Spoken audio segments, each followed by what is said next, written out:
baduni bona unduni danda malikona la mirayo sarvame dimona shakin falmame suno jala bani somu kabna kompatane mujabaduni bona unduni danda malikona la mirayo sarvame dimona shakin falmame suno jala bani somu kabna kompatane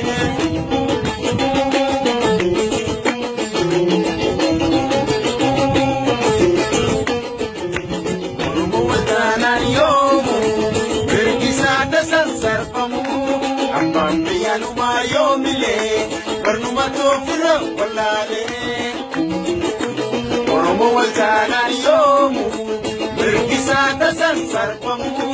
Abambianuma Yomile, Bernuma Tofira, Walale. Galingalu Kamanakane, Orega Mastanan Bambe,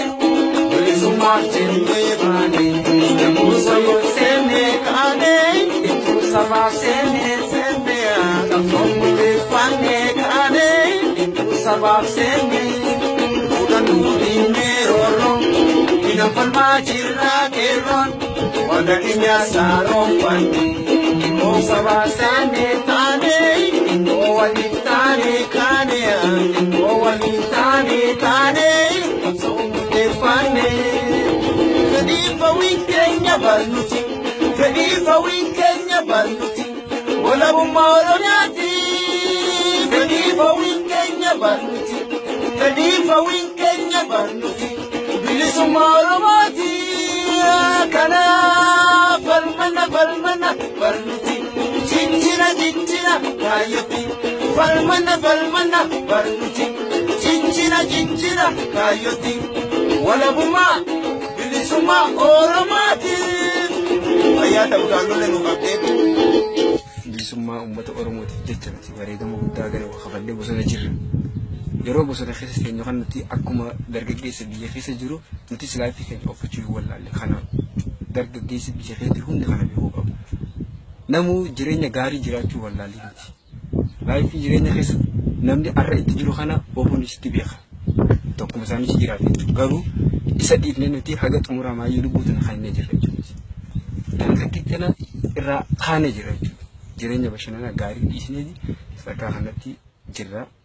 ummata keenyaaf wareegama kana kafalaa jira jechuudha kanaaf lubbuun tun ta'u ummata oromooti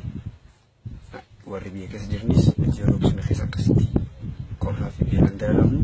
jireenya akkasii wallaalle akkam taane akka qabaate kana beekanii bilisummaa wareegama barbaadu kafalu bilisummaa fedhuunii fi lubbuu qusachuu of qusachuun fi bilisummaa barbaadu tokko miti waan dhaamsa kanaan dabarsu barbaadu qabu xumuradheera. Ani dhaamsi dabarfachuun barbaadu